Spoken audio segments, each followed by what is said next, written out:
and welcome to another episode of the Family Gamers Podcast. This is episode 396. Hey, hello everybody. We are the Family Gamers. Super excited to do another one of these shows for all of y'all. I hope you are excited to listen to it. But who are the Family Gamers, Anitra? I think that you are my amazing, wonderful wife, Anitra. That's me. And I am, of course, your obligate host, Andrew.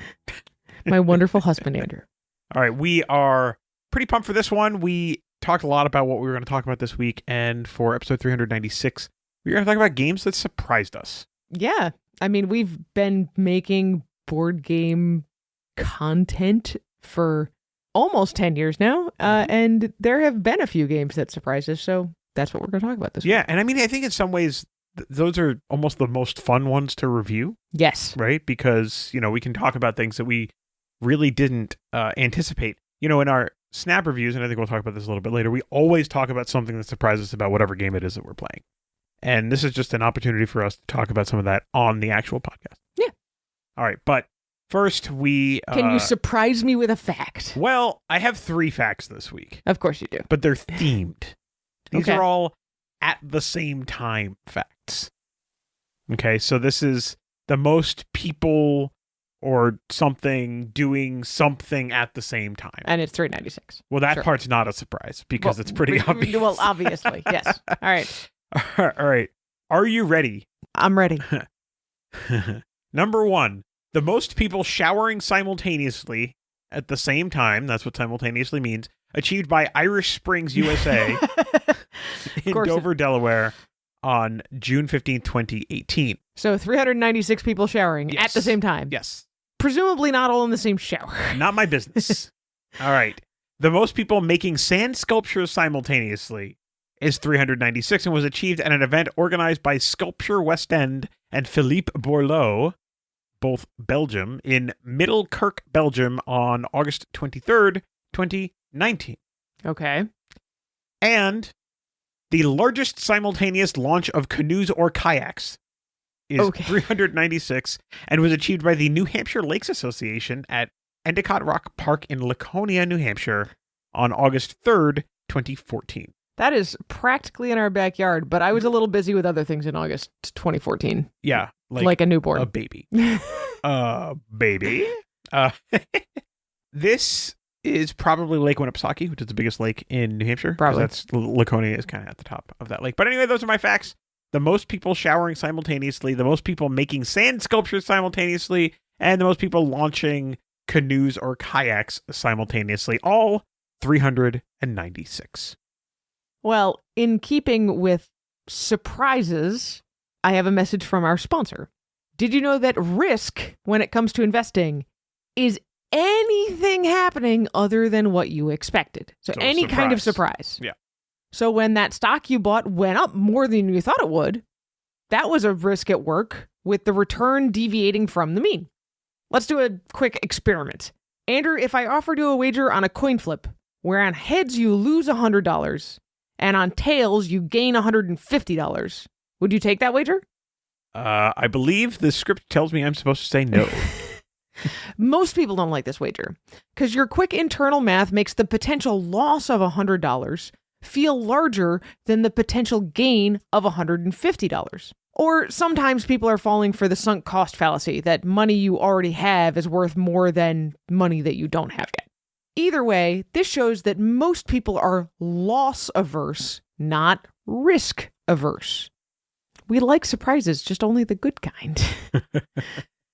The amount of loss aversion you have should influence how you invest, how much insurance you own, and how much you have in your emergency fund. Knowing more about ourselves and how we instinctively react will help us make better financial decisions in the future. If you want to talk to someone about your natural money instinct, reach out to First Move Financial by going to firstmovefinancial.com/familygamers and schedule a time to talk for free. All right. Thanks so much to the team at First Move Financial for sponsoring another episode of the Family Gamers Podcast.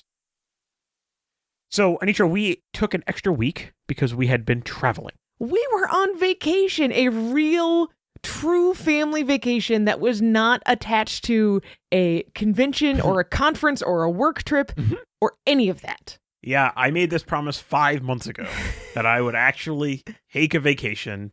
I kept my promise. You did. I kept my promise. So, yeah. So where did we go?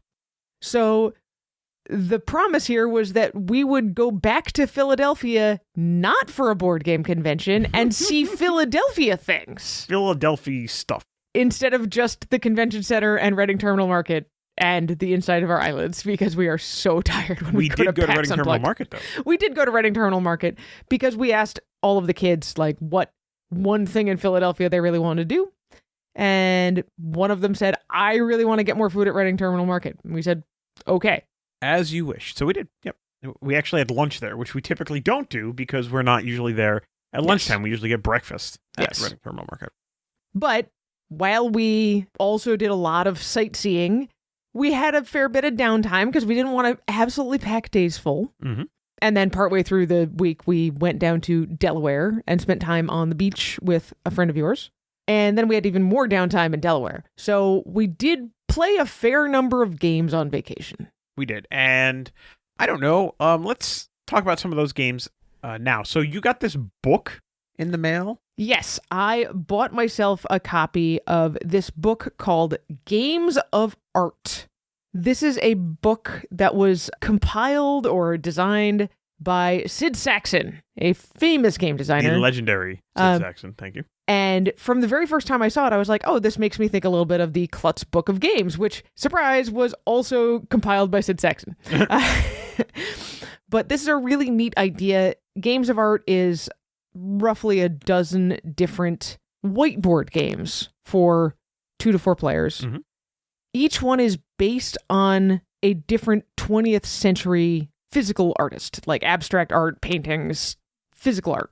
They're really neat. Some are better than others, but there's a nice variety there. And my idea was, in buying this in time for our trip, that we could not just have a game that was nice and portable, but because it's whiteboard games, we might be able to play them in the car. This is a really great portable. It's not small, but it is very portable because it is 4 dry erase markers and a book. So you can pass it back and forth. After our trip, I did play games in a parked car with this book with one of our kids. So I like having this as another kind of tool in my arsenal for, we're going somewhere or there's not going to be a lot of room to play games, but we want to have more ways to pass time. So, Games of Art. All right, awesome. Next, we'll talk about a game that we got in for review like the week before, maybe, and that is Flip 7 from the op. Yeah, so I've heard a couple of other reviewers talking about Flip 7. I'm like, okay, like it sounds like a numbers on cards kind of game. Feels a little bit like the game of 21 that you normally play with, poker type cards. It's really fun. Yeah.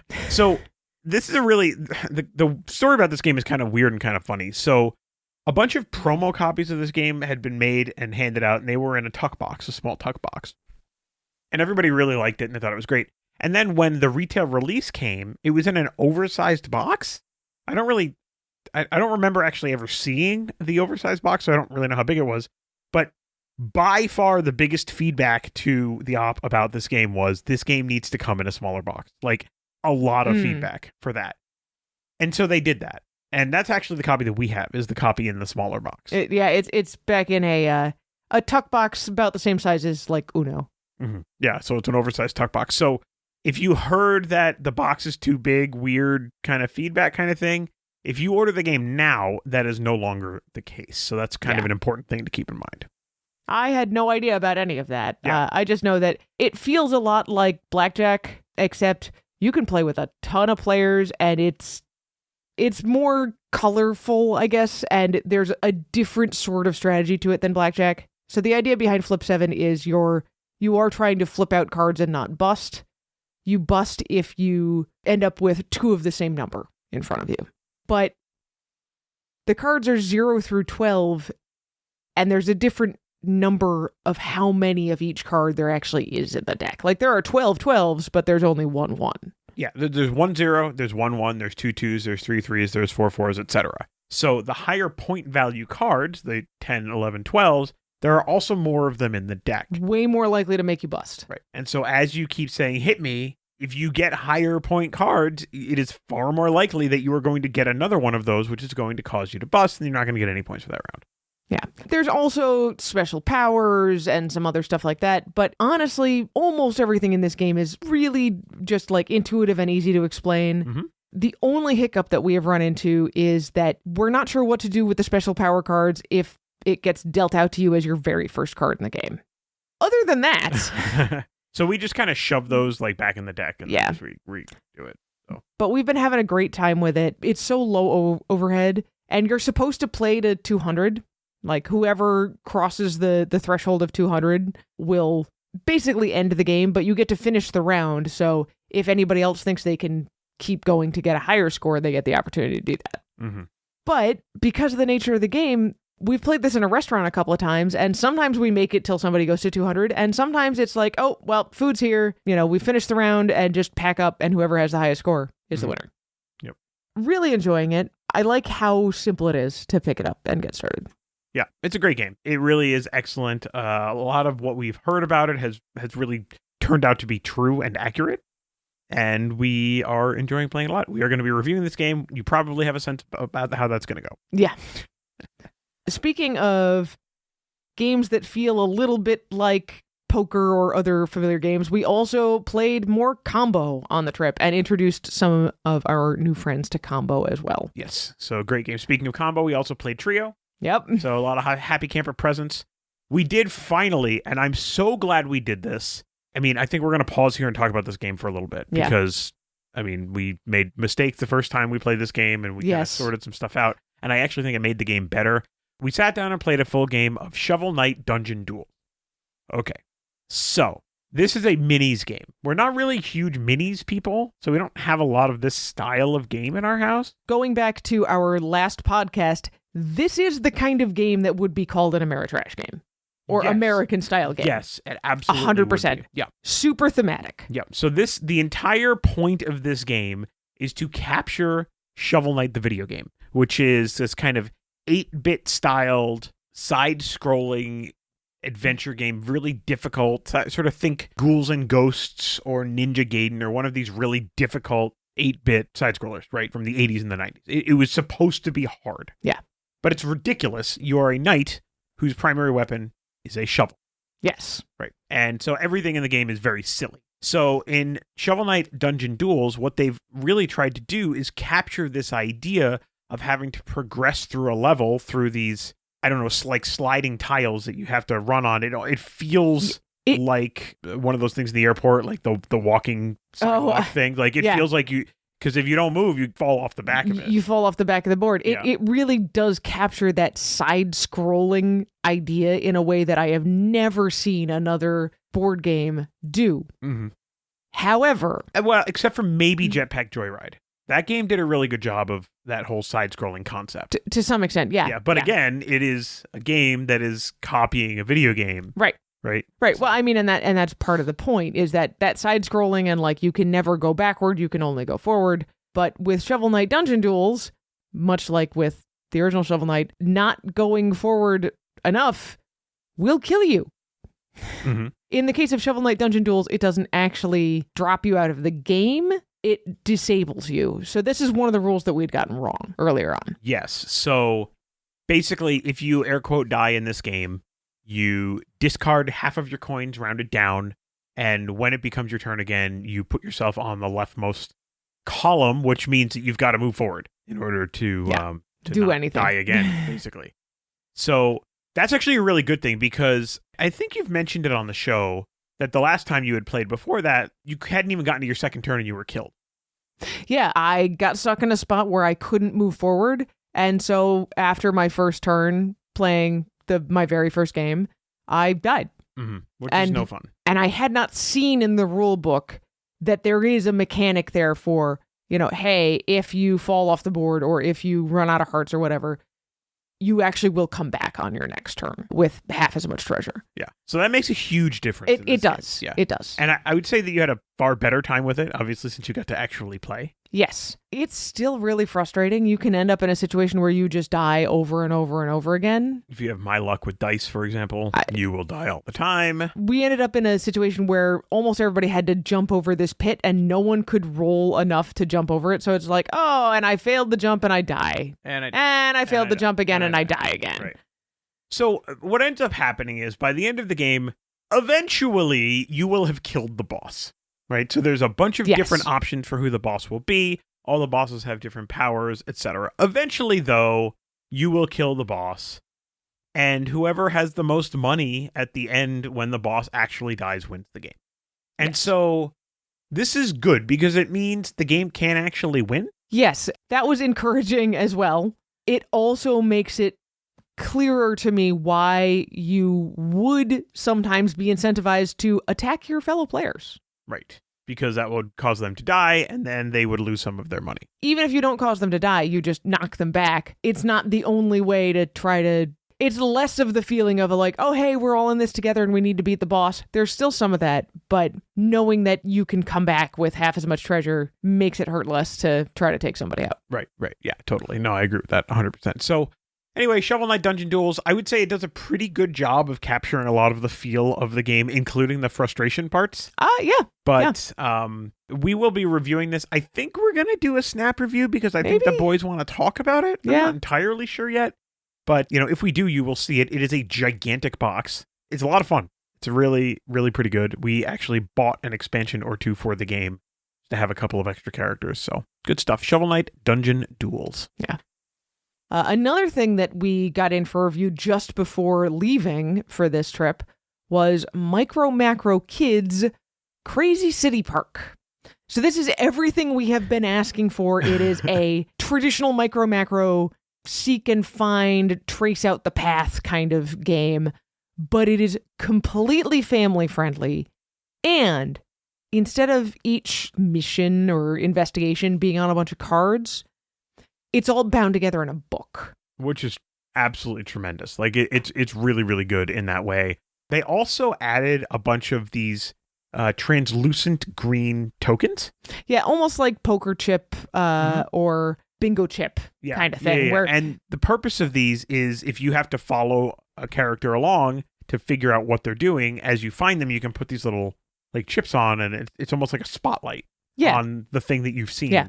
And it's a really, really smart way to make it just a hint easier so that kids can kind of do this. The other thing I really like about the book is they're very explicit about the idea that there is one person who's kind of the clue master arranger kind of person who can participate until they turn the page to find out if everybody's guess is correct. So you can still be part of the experience as a parent or something like that, but then you're the one who sort of adjudicates things later. Or if you have an older kid, and I say older 10, they would be able to kind of have the maturity to say, okay, well, I'm going to find out and we'll, determine whether or not we're right or not. Or even to play it on their own, which admittedly you can do with the original Micro Macro Crime City as well. You can play it all by yourself, and you just need the self-control to not, flip cards over until you've found the things. But there is something about the book where it feels a little bit more final in turning the page. Yes. To go to the next thing. Yeah, and they do a really, really good job of trying to connect all the pieces together. There's an index at the beginning that tells you all the puzzles, what page they're on, and what their difficulties are. So it's just a really nice sort of repackaging of the existing game with slightly refined stories. So they've taken out there's no murder in the game. There's no topless cartoons. There's no sexual content. Right. Things like that. So, this is right off the back of the puzzle that we did, which we also thought was really fun and pretty good. Micro Macro Kids is great. It's just, when you consider, I think Micro Macro, I don't think it won the spiel, but I think it was it might have been nominated. I could see Micro Macro Kids hitting the Kinder. It's still a little mature for a kid's game, not content-wise, just in what you're asking kids to do. Yeah, but it's a seek and find. But you're right. It's a seek and find. I mean, it's a Where's Waldo plus. Yeah. And it gives you the picture of the thing you're looking for. Yes. And says where is this guy? Right. To get you started. Yeah. Which is very, very helpful. So Really, really liking that. I think they took a really good package and refined it just a little bit more. Just a little bit more. Yep. Yeah, I agree. So really recommending Micro Macro Kids. Yeah, Crazy City Park. I had some reservations before recommending Crime City. I have 0 reservations at all. I would recommend Micro Macro Kids to pretty much anybody, and we haven't even gotten that far through it yet. It's just everything about it just works beautifully. Excellent game. Do you want to talk about a game we own, or do you want to talk about another review title? Well, we got a couple more review titles to talk about, so how about one of those? Okay.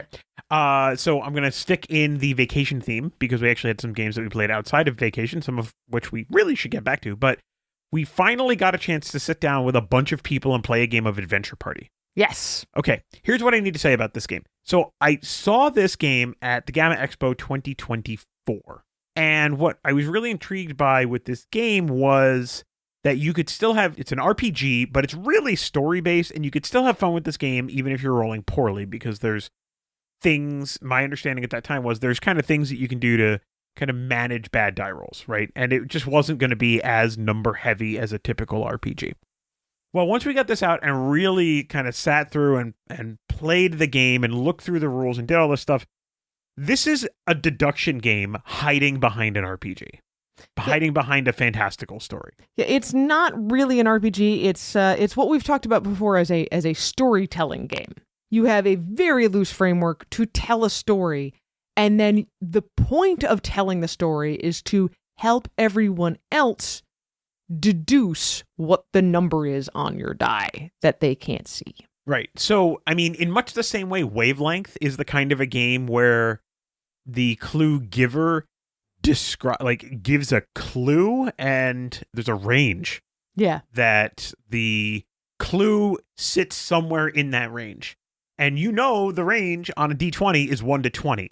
So the way the game works is the person whose turn it is says, this is what I want to do. And then they roll the die and then they describe what happened. And basically all of the rest of the party are trying to figure out where on that 1 to 20 range the clue giver rolled based on the story they told of what happened. And that's the primary mechanic of the game. There just happens to be a fantastical story going on in the background. Yeah.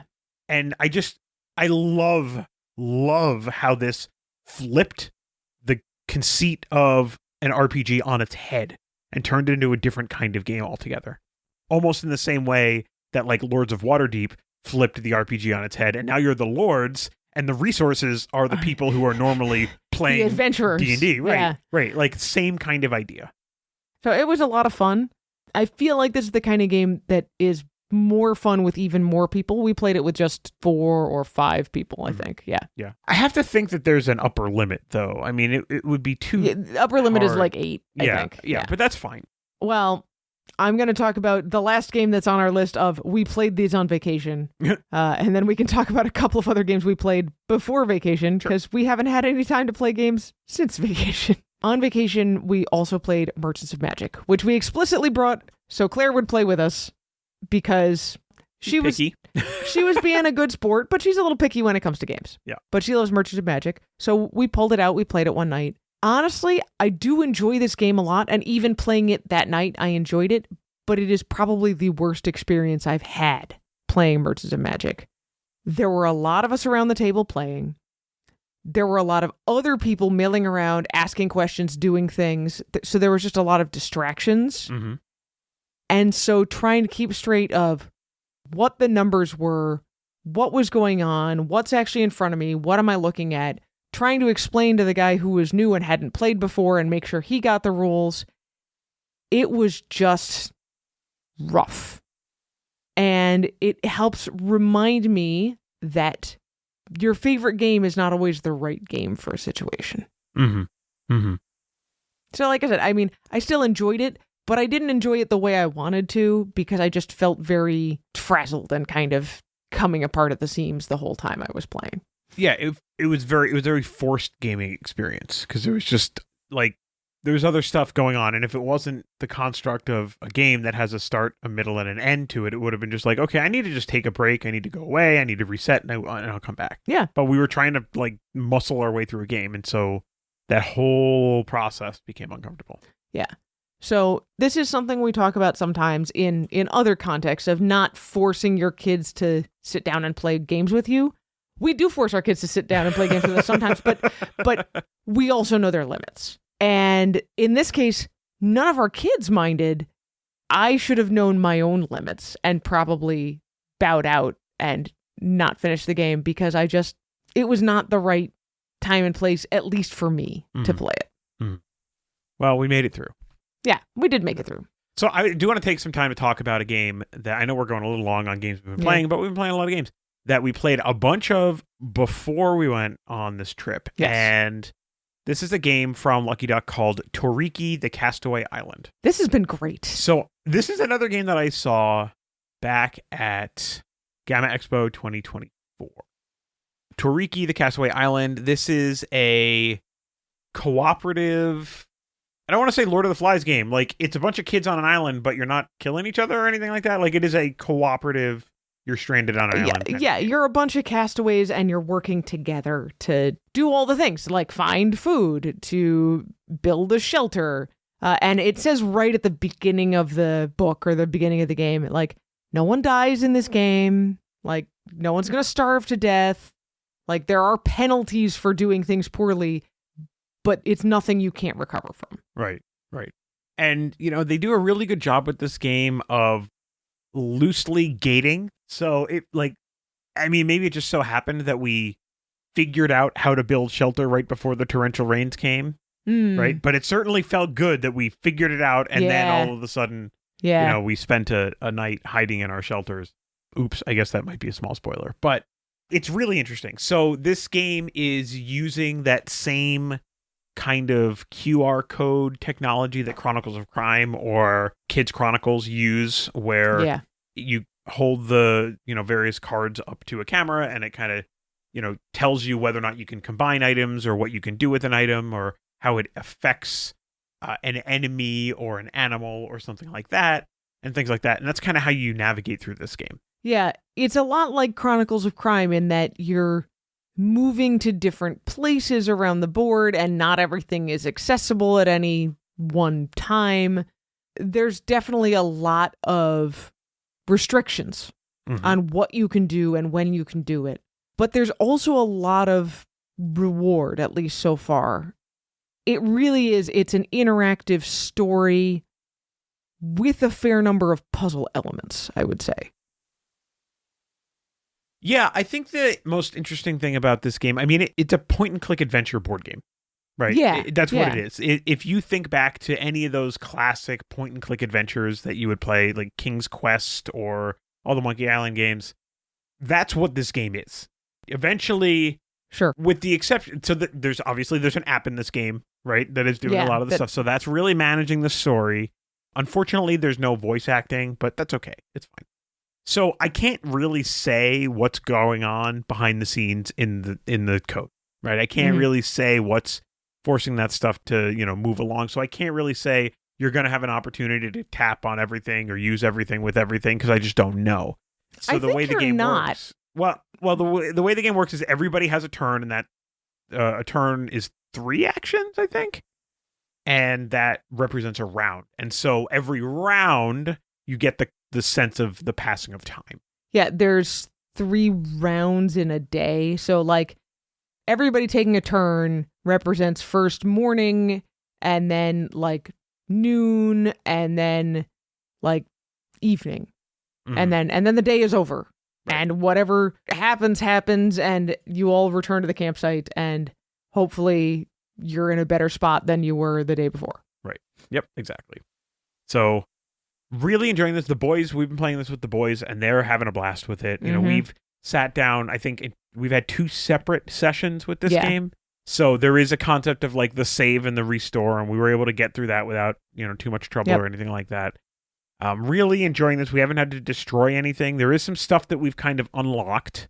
There's a book that we've been writing in, but I remember noticing early on that in the rule book, it talks about if you want to go back and play this game again or with a different group of people, you can print a new copy of this book that you're filling out, which is the only really destructible thing in the game. Yeah, there's some like kind of tile things that you rip off of a punch board, basically. Yeah. That I think you could probably press back in if you wanted to kind of reset the game for someone else. So that's Tariki, the Castaway Island. Pretty happy with this one. Really having a good time. Looking forward to reviewing that one.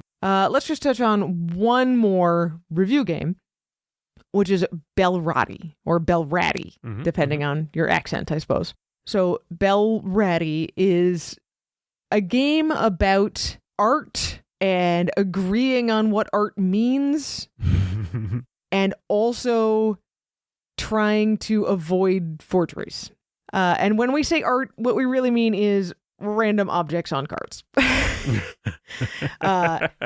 The idea behind Belratti is that you have two groups of people in your play group. This is a cooperative game. One group of people are the museum curators, and the other group of people are artists. At the beginning of each round, the museum curators pull out two cards from the pile, and they say, okay, these are the two categories that we want art for this time around. And they talk amongst themselves and decide how many pieces of art they're going to ask for. Then all of the artists select some cards from the ones they have in their hand that they think fit one or the other of those categories really, really, really well. And we're talking, the categories are the same objects as the art cards. So it could be a snowman and a coat. Like, okay, what do these categories mean?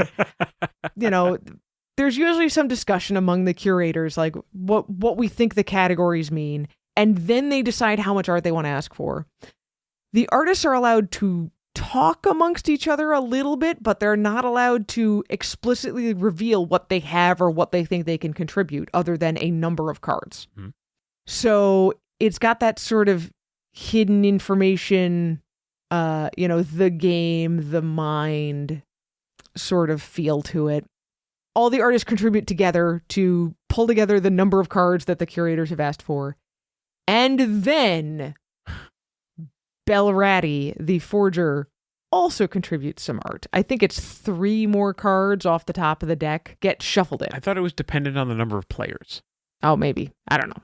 I don't remember. Anyway, Belratti also puts some in. You shuffle them all up, and the museum curators turn over all of the cards that are in that group now, and they now discuss and try to figure out which cards belong, which cards don't, and the cards that belong, where they belong.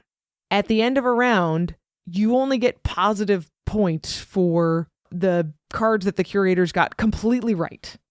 So not only did they choose the ones that are the real quote-unquote art, but they're also in the correct category. Mm-hmm.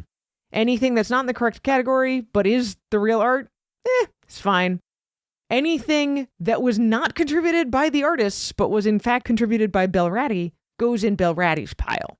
And when Belratti's pile reaches a certain threshold amount, the game is over. And you count up how many points you all managed to get together. The other important thing is the roles of curators and artists rotate around each round of the game. So everyone does get a chance to do both. Well, not only does everybody get a chance to do both, but in the same way that concept only switches one person, so the kind of air quote teams change all the time, that's the same with Belratti as well. Yeah, so it's just rotating like one tick around. Mm-hmm. Yep. Lots of stuff. We also played some word Fluxx, but we're not going to talk about that because you're going to hear about that during the break. Yes, you are. And we also played some So Clover, which we haven't played in a long time. Had a lot of fun with that. And always of course, Floristry. I think probably Floristry is going to be on our list for the rest of the year. So I'm telling you, man, game of the year. Yeah, it's got a chance. It's got a chance. But all right, so that was a lot. Let's quickly run through our April monthly report, shall we? We shall. So even though I played a lot of games on our vacation, I'm lower than usual on plays this month. I have only 36 plays of 23 unique games. And my H-index is only 2, although there are a lot of games that I played twice. I have Lorcana Gateway, the Games of Art book, Flip 7, Word Fluxx, Floristry, Fruition, and Trio. I also thought it was super interesting. 42% of the games I played in April were on that 5-day vacation. Yeah. My numbers are pretty close. Obviously, they're lower than yours because that's how we roll. I have 26 plays of 18 unique games. 46% of my games were played on vacation. My H-index also 2. I have Disney Lorcana Gateway and Obelisk. I played Lorcana Gateway 4 times, Obelisk 3 times, and then Tariki, Word Fluxx, and Floristry all at 2. Looks like I also played 46% of my games at 2 players. Most of that is you. Some of it is our friend Brian. Yeah. So that is our monthly report. I think it is probably a good time for us to take a quick break. We will welcome our new community members when we get back. We'll talk about some Backtalk, and then we will talk about our show topic, 5 games that really surprised us. It might not be 5, though. We'll be right back.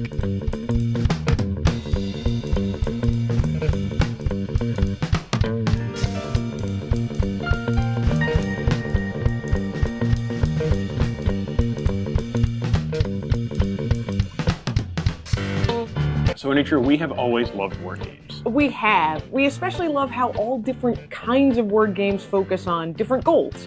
Some of them are cooperative, some of them are competitive, but they all encourage us to use our brains and expand our vocabularies. So what if I told you that this week we're going to talk about a word game with more goals than you've ever seen before?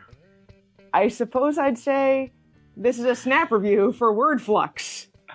Word Fluxx is a game for up to 6 players ages 8 and up. Like other Fluxx games, it was designed by Andrew Looney and it's published by Looney Labs.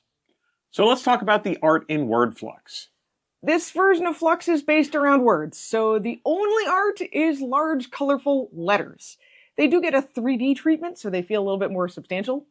That's it. Everything else is just words on cards telling you what to do. Alright, so let's talk about the mechanics of Word Fluxx. If you've ever played any of the Fluxx games, you kind of already know how to play this one. No, you definitely do. But if you haven't, here's a quick rundown. Fluxx is a game where the rules change as you play. When you start, this card is on the table, and it tells you how to play. Draw a card, play a card. There are 4 types of cards in this game: new rules, keepers, goals, and actions. New rules are exactly what they sound like. When you play one of these cards, you change some aspect of how the game works. Maybe drawing more cards, or maybe playing more cards. You might add a limit to how many cards you can have in your hand, or a limit to how many cards you can have out on the table. New rules stay in play until they're either replaced by a competing new rule or discarded by an action card. Speaking of which, action cards are one-time use. Play them and immediately do what they say. These often involve discarding rules or shuffling around cards on the table or even in your hands, sometimes even affecting the goals that are in play. Let's talk about keepers and goals. Keepers are characters or items that get played in front of you from your hand. In this game, each keeper is an individual letter of the English alphabet. Each goal card sets a win condition for the game, and there's usually only one active goal at a time. In most other Fluxx games, a goal shows a combination of 2 or 3 keepers, and if any player has the keepers to fulfill the active goal, they immediately win. This is a little different in Word Fluxx. Some goals ask for specific letters, but most of them want you to build a word that meets specific criteria, like 5 or more different letters, or a word that contains a silent letter, or a 3-letter acronym. And there's one other twist to this. Before playing, the group can agree on using the meta rule, keep going. Instead of a player immediately winning the game when they achieve the goal, players discard the appropriate keeper cards and take the goal that they've won, and then it's the next player's turn. When your time has run out and you need to finish the game, the player who has accumulated the most goals wins. Or, like us, you can play to a goal threshold. Oh, and if you can't get anyone to play word games with you, there are rules for a solo mode, but we'll leave that for you to discover on your own. So, Anitra, what did we expect from Word Fluxx? We're lukewarm on Fluxx games usually. I don't hate them, but I don't love them either. I do like word games, and now that most of our kids are teenagers, they can meaningfully compete in games of coming up with words and spelling them.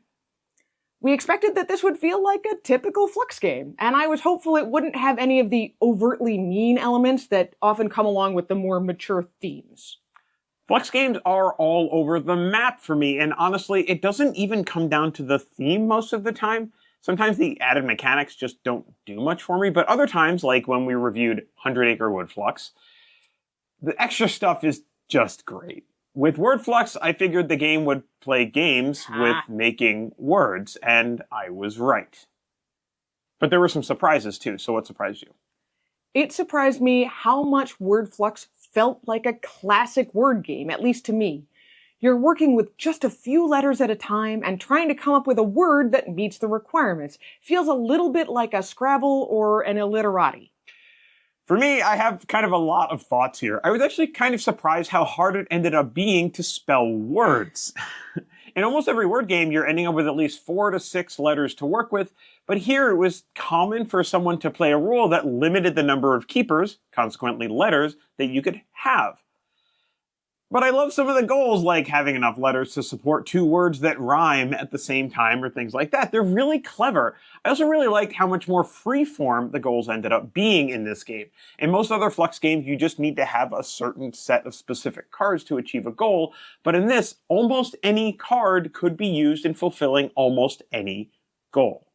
I also really like the meta rule because I had forgotten it existed. This isn't the first game that has had this. But with the meta rule, you can pick a number of goals and play until someone gets that many goals, like I said before. This made the game feel a lot less cutthroat because an opponent getting a goal wasn't immediately a loss for everybody else at the table. The game actually had an ebb and a flow to it, like a lot of other games do, but Fluxx games usually don't, because once someone had one goal, everyone knew that person was a little bit closer to winning. But it also meant they were usually out of letters for a while. Right, and that was actually a really good thing in this game. So, would we recommend word flux? I think, yes, we would recommend word flux to people who really like a Fluxx game that feels like the original, and or people who really love word games. Looney Labs did some really fun and clever things with how they want you to put your words together for success in this game. I do think that we would recommend this one for 10+. The box says 8+, but you really kind of need a pliable word brain, I don't know how else to say it, in order to play a game like this. We give word flux 3.5 letters out of 5. And that's word flux in a snap.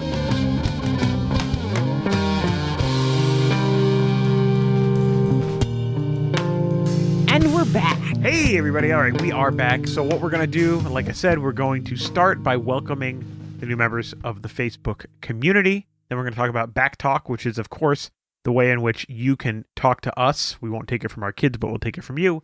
Then we'll jump into our topic, and then we'll give you a new Backtalk question and wrap up the show. So, on Facebook, we have 6 new members. We do. Welcome to Alex. Welcome to Zach. Welcome to Jonathan. Welcome to Cody. Welcome to Wayne. And welcome to Ernestus. Mickey is waving hello and saying, yoo-hoo! All right. We are super glad that you've joined the community. Hope you can get some good content there, ask some questions, just kind of share some stories about playing games with your kids or the kids in your lives. So welcome again. We're super excited to have you. And speaking of Mickey Mouse, our Backtalk question 3 weeks ago was about your favorite Disney movies. Yeah. So this is such a hard question for so many people. Yeah. In fact, I had 2 answers, if you recall. You did. I had my favorite Disney movie of all time, which is, Anitra? The Sword in the Stone. And then my peak Disney music. Which is Lion King. Which is The Lion King. And then I noticed in this Backtalk, you also had Robin Hood, which is such a good movie.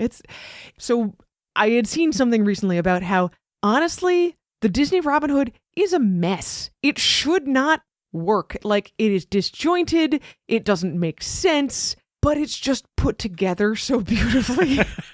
And all of the characters just feel really relatable and fun, whether they're main characters, side characters, villains.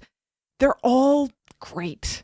And that's why Disney's Robin Hood works so well. Yeah. I mean, they do a really good job of mixing kind of serious situations with humorous situations. Yes. Like, I remember the whole scene where they're breaking all of the animals out of the jail. Yeah. Of being this, like, really kind of scary, like, conceptually scary thing. But they do it in such a lighthearted way. Oh, such a good movie. And it's not even my favorite movie. It's still such a good movie. It is also the movie that brought us What Does It Look Like When a Snake Shrugs? I know. It's amazing. It's so good. Anyway. All right. Coming in hot on the Facebook, Mark Spector says, the original Pete's Dragon. That's a good one. Again, That's a good one. good one. JP said this was a really hard one, and he had to narrow it down between Encanto and Moana. But to be decisive, he's going to pick Encanto. Because Mirabelle's journey is so relatable, and the music is amazing, and he gets lip quivers at, I'm fine, I'm totally fine, I'm not fine!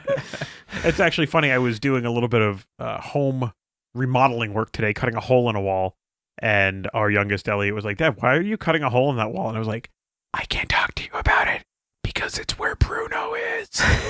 So, anyway, that did in fact come up today. Perfect. Peter Schott says, Condor Man!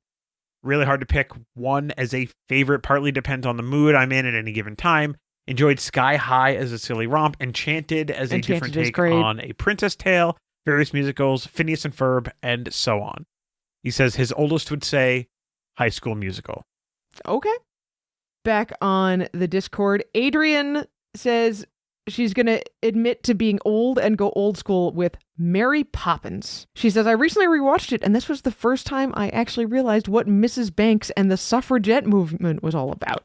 It's true. So, Adrian, I would like to point out to you that Mary Poppins came out the year after The Sword in the Stone. So all is excused. Anyway, short and sweet, Steven Dutzman weighs in and simply says, Hercules. Hercules is pretty good. I mean, they're all good. That's why this is such a difficult question. The Joyful Jedi goes in a whole circle, but he eventually decides on Robin Hood. The animated Robin Hood? The animated Robin Hood. I mean, look, it's a good choice. We just talked about it for 10 minutes, or whatever it was. Great choice. Joseph Renninger says, Beauty and the Beast, the animated version. Still haven't watched the remake. Don't really blame you. Feel like they've gotten into why bother territory with the films after Cinderella and the Jungle Book remakes. I kind of get that. The live action Disney remakes have not been bad. They're just unnecessary. They're just unnecessary. Yes, exactly. Right. Kristen said she loved this Backtalk question. Her favorite old school Disney movie is Beauty and the Beast. Her favorite modern Disney movie is Encanto. And she also needed to let us know her favorite Disney TV movie, like I mentioned mine. Hers is Xenon, Girl of the 21st Century. I mean, sure. And you made I then shared a reference to yours, which my favorite made-for-TV Disney movie was called The Richest Cat in the World. We taped it off TV on a VHS, and I wore the VHS out as a kid. My dad worked with me to open up the case, rewind it because it had come off the roller. Like, it was a big deal. That is so your dad too. Yes, like, he could have just been like, I will go buy a copy of this movie. But no, he fixed the recorded VHS tape from the TV airing of the movie. Yes. That is so your dad. Anyway, Courtney on Facebook says, it's hard to pick just one. We know, that's the point. Top 3 are Beauty and the Beast, Emperor's New Groove. Oh, that's a good one. And Moana. Now, I do want to say about Emperor's New Groove, I really like this movie. I don't want to like it, but I like it. It's not even that I do or I don't want to. It's just really weird. It's weird in non-Disney weird ways. Like, it's almost like Robin Hood. It's disjointed. It's another disjointed one. It's not as much of a mess. No. Right? I mean, it definitely has a much better kind of theme carrying through it, and you kind of know what's going on. But, like, Yzma is just such a wacko. Like, so, I mean, and so's, what's the guy's...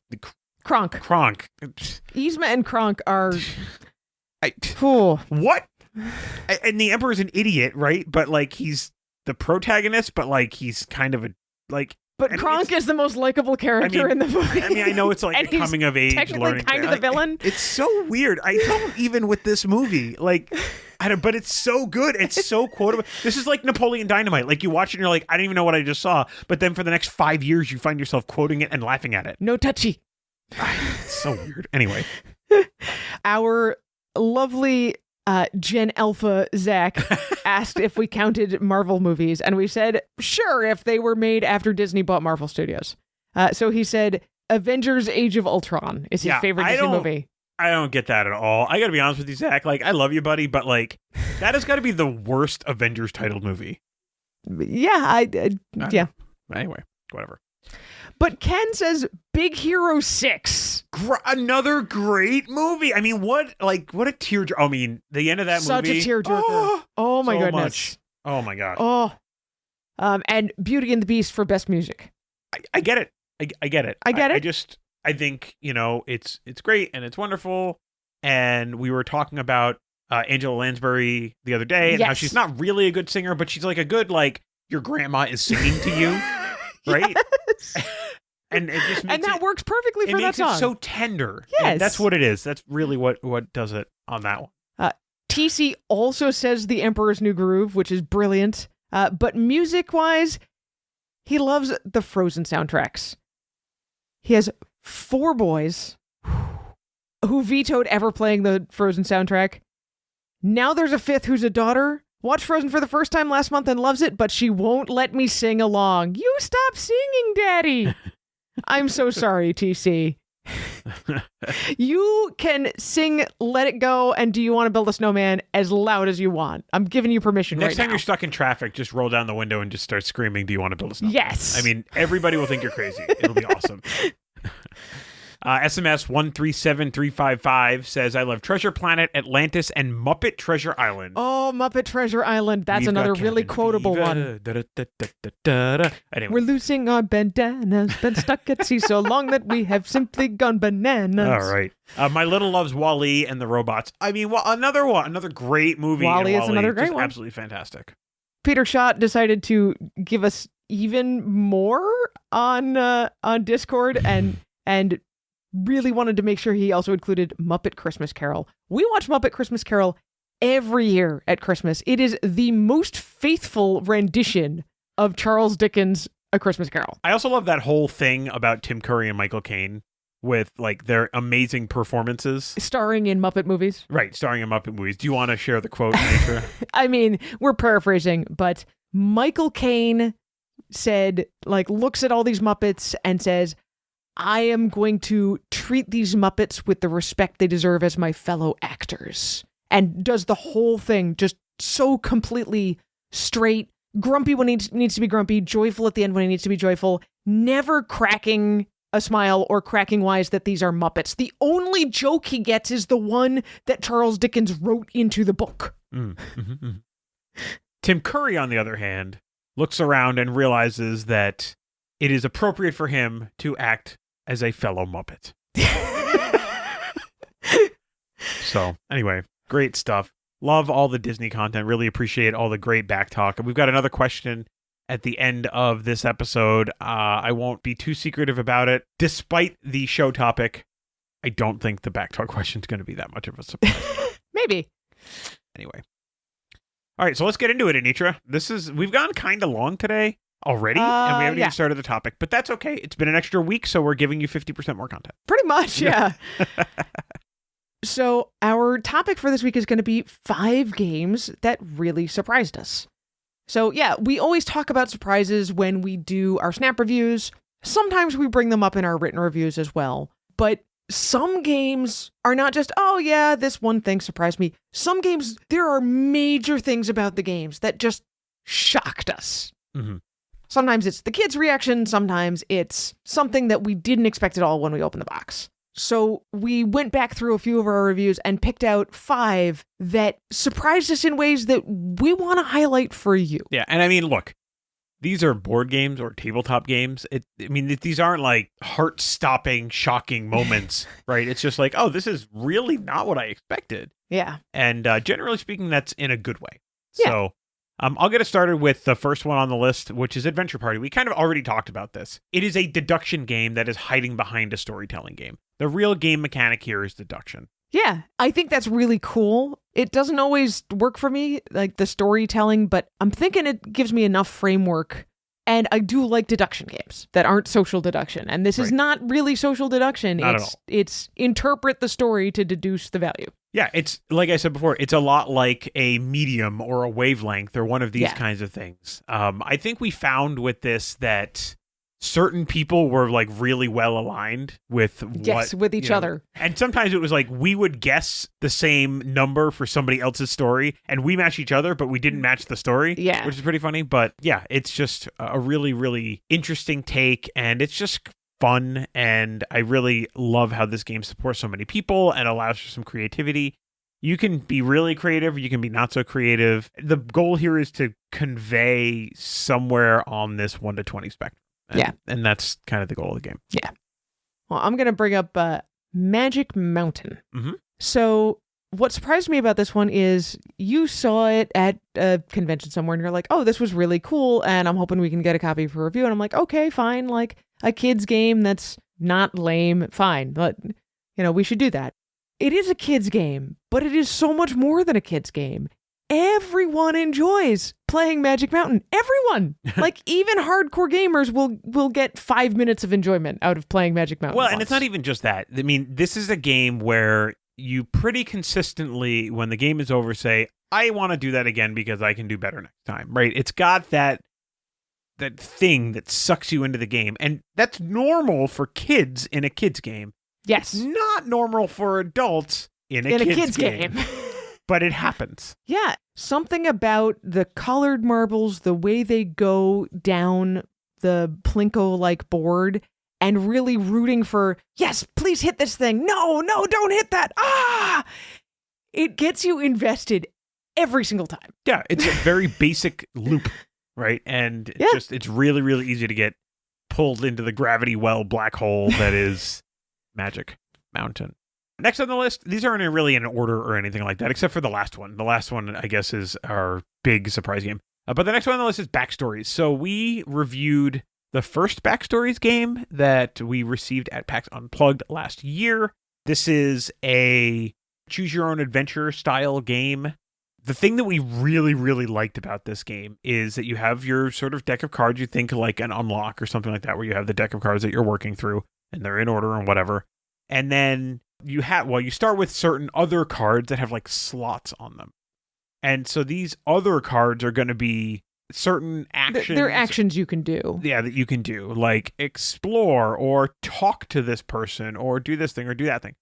And the primary mechanic of the game, this is the thing that was so surprising to us because it's so simple and yet so effective, is that you take a card and say the card shows an angry guy standing at a soda machine.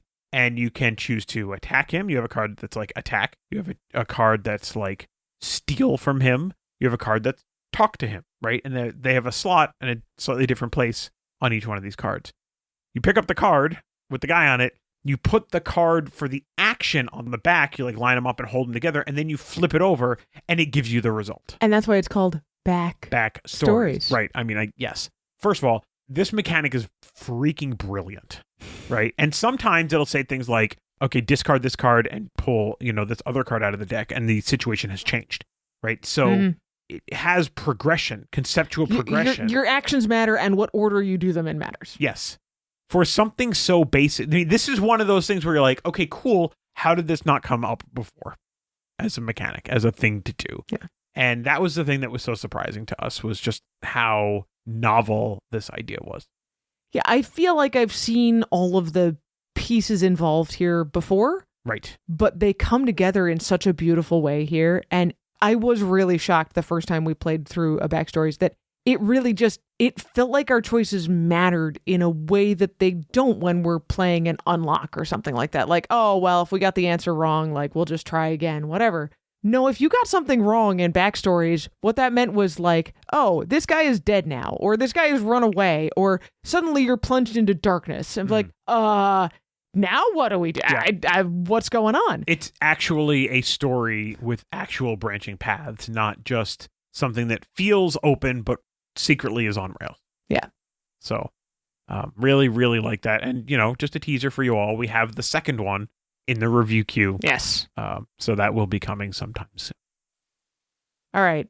You told me I'm going to have to explain this one, and I will. You're going to have to back this one up because this one didn't surprise me that much, but you were over them. I mean, I like the game, right? But I just wasn't surprised by it. You were crazy about it. So the game is King Domino. On one level, it looks cool. Like, I like playing it. The domino mechanic is really neat. The way that, taking a less valuable, quote unquote, domino will put you in a better order to choose first in the next round. Like, all of the mechanics fit together really nicely, but everything about this game fits together so well that it's one of the few games I've seen that really scales down younger much younger than the box and the game style would indicate. I think the box for King Domino says 8+ or 7+ or something like that. I have played it with 4-year-olds, and not just my one 4-year-old who has grown up, playing games his whole life, and this was an early introduction to him. I have played it with kids who have played a couple of games and they understand turn taking, and King Domino makes sense. Yes, you as an adult are kind of running the, here's the order we put dominoes out in, and here's what you're going to do. But kids get it. I want to match stuff up. And when you explain that you're counting up, and if you have more crowns that you're going to count up by more, they'll be like, oh, well, if I could do crowns and a lot of things of the same color all touching, that's going to be awesome. That is the thing that surprised me about King Domino, is that this is a family game. It's an excellent family game.